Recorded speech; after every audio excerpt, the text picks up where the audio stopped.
இயேசு உங்களை நேசிக்கிறார். பிரியமானவர்களே, இந்த நாளில் ஆண்டவர் நம்மளோடு பேசும்படியாய் வேதத்திலிருந்து சில வசனங்களை கூட வாசித்து அவர் நம்மளோடு இடைபெறக்கூடிய காரியத்தை நாம் கொள்ளக்கூடிய காரியத்தை பார்ப்போம். லூக்காவின் புஸ்தகம் 12வது அதிகாரம் 4, 5, 6 வசனங்கள் இப்படியாக சொல்லப்படுகிறது. என் சிநேகிதர் ஆகிய உங்களுக்கு நான் சொல்லுகிறேன், சரீரத்தை கொலை செய்து அதன் பின்பு அதிகமாக ஒன்றும் செய்ய திராணி இல்லாதவர்களுக்கு பயப்படாதீர்கள். நீங்கள் இன்னாருக்கு பயப்பட வேண்டும் என்று உங்களுக்கு காண்பிக்கிறேன். கொலை செய்த பின்பு நரகத்திலே தள்ள வல்லமையுள்ளவருக்கு பயப்படுங்கள், அவருக்கே பயப்படுங்கள் என்று உங்களுக்கு சொல்கிறேன். பிரியமானவர்களே, ஆண்டவர் இயேசு கிறிஸ்து என் சிநேகிதராகிய உங்களுக்கு, சிநேகிதனை நண்பனை போல, நண்பன் என்று சொல்லுகிறார். நம்ம ஒவ்வொருவரையும் பார்த்தவருடைய சீசர்களை கிறிஸ்துவின் அன்பை அறிக்கை செய்வதற்கு, சுவிசேஷத்தை அறிவிப்பதற்கு பயப்படாதீர்கள் என்று சொல்லுகிறார். இந்த உலகத்தில் இருக்கக்கூடிய மனிதர்களை பார்த்து நீங்கள் பயப்படாதீர்கள். ஒருவேளை இந்த செய்தியை கேட்டுக்கொண்டிருக்கிற நண்பு சகோதரனே, சகோதரியே, ஏதோ ஒரு பயம், சுவிசேஷத்தை அறிவிக்கிறதுக்கு ஒரு பயம் உங்களுக்கு இருக்கிறதா? அது எல்லாருக்கும் இருக்கக்கூடிய பயம். யாராவது திட்டிடுவாங்களோ, ஏதாவது பேசிடுவாங்களோ, எங்கு போனாலும் சுவிசேஷத்தை அறிவிக்க விட மாட்டேன்றாங்களே அப்படின்னு. ஆனா ஆண்டவர் சொல்லுகிறார், என் சிநேகிதரே, ஒரு நண்பன், நம்ம நார்மலா இருக்க ஒரு ஃப்ரெண்ட்ஸ்க்கு எவ்வளவு வெல்கம், அந்த அளவுக்கு ஆண்டவர் நம்மளை நண்பனாய் சொல்லுகிறார். அதாவது சரீரத்தை கொல்லுகிற மனிதனுக்கு நீ பயப்படாத அப்படின்னு சொல்றார். அவனால கூடுமான அவனை கொல்லதான் முடியும்.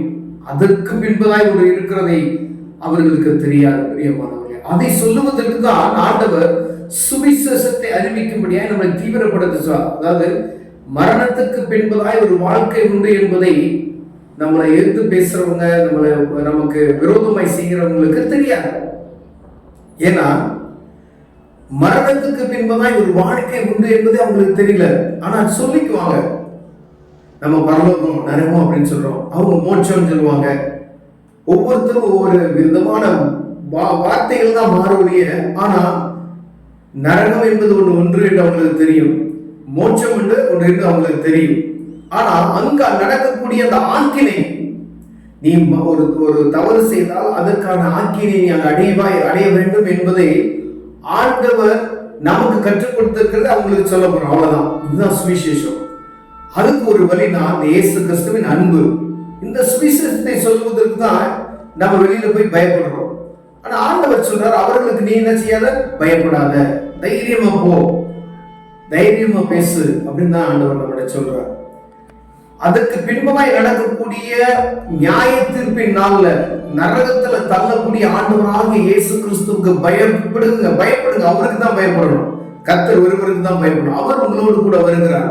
அவர் வரும்பொழுது நமக்கு எந்த பயமும் இல்லை. நீங்க யாரை பார்த்தீங்கன்னா நீங்க சுவிசேஷத்துல தப்பா ஒண்ணு சொல்ல போறது இல்லை. வேணா கேட்க போறாங்க, இல்லைன்னு விட்டுருவாங்க. அவருடைய அன்பை நாம் என்ன செய்யணும், பிறருக்கு சொல்லுகிறோம். பிரியமானவர்கள், அவ்வளவுதான்.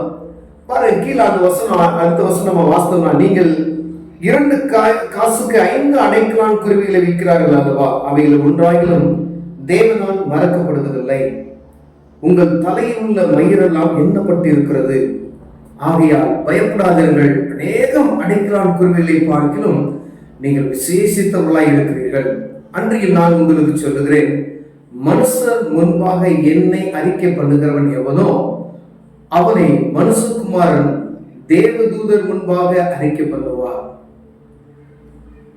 காட்டுல இருக்கக்கூடிய குருவி, வீட்டுல வளர்க்கக்கூடிய குருவிகள் இருக்கு பார்த்தீங்களா, அதை கூட ஆண்டவர் என்ன செய்யலாம், மறக்கலையும். உங்க தலையில் உள்ள முடிகள்லாம் எண்ணப்பட்டு இருக்கிறது என்று ஆண்டவர் சொல்லலாம். ஒரு முடி நமக்கு கீழே விழுந்தா அது தேவ திட்டம் இல்லாத விழுகாதான். நம்ம தலையில உள்ள முடிகள்லாம் எண்ணப்பட்டு இருக்கிறது. அப்ப எவ்வளவு பாதுகாப்பான ஒரு அரணுக்குள்ள இருக்கும் பாத்தீங்களா. சும்மா எல்லாரும் நம்மளை மிரட்ட முடியாது, கரத்தை வைக்க முடியாது. அவர் நம்மளோடு இருக்கிறார். பெரியவர். அதுக்காக நீங்க பயப்படாதீங்க அப்படின்னு சொல்றாரு. அநேகம் அடைக்கலான் குருவிகளை பார்த்து நீங்கள் விசேஷித்தவர்கள் என்று ஆண்டவர் சொல்கிறார். பிரியமானவர்களே, அன்றியும் மனுஷனுக்கு முன்பதாய் ஆண்டவரை நாம் அவரை உயர்த்தணும் அப்படின்னு சொன்னா ஆண்டவர் சொல்றாரு, நான் தேவதூதர் முன்னாடி உங்களை நான் நினைச்சேன் உங்களை மகிமைப்படுத்துவேன் அப்படின்னு சொல்றாரு. மனுஷனுக்கு முன்பாக அவரை அறிக்கை பண்ணணும். அதுதான் ஆண்டவர் சொல்றார்.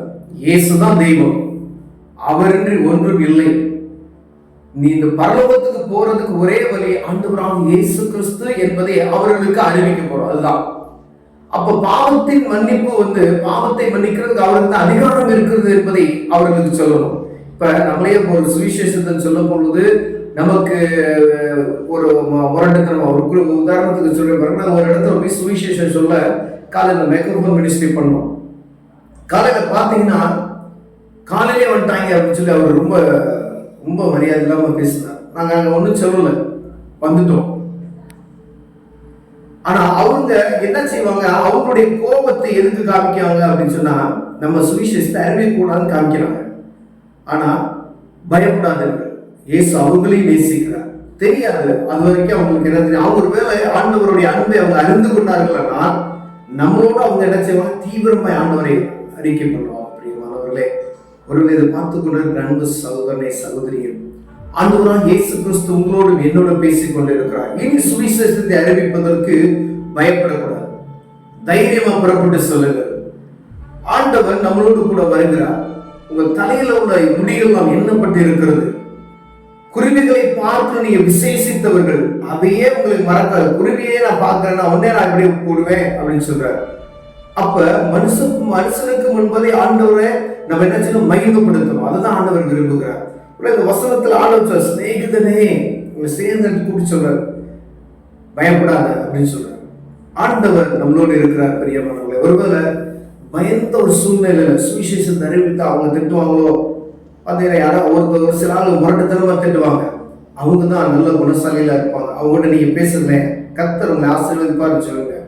அவங்களுக்கு ஒரு ஆத்துமா இருக்கிறது, அவர்களுக்குள்ள ஒரு ஆத்துமா இருக்கிறதை நாம் கவனிக்க வேண்டும். பெரியமானவர்களே, ஒருவேளை அவங்க கோபப்படலாம், ஆனா அவங்களுக்கு எப்படி நம்ம சுவிசேஷத்தை அறிவிக்கணும் என்று சொல்லி கர்த்தர்கிட்ட நம்ம ஞானத்தை கேட்கணும். ஆண்டவர் தருவார். கண்களை போடுவோம், ஜெபம் செய்வோம்.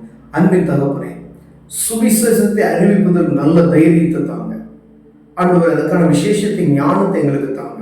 இயேசுவின் நாமத்தில் பிதாவே.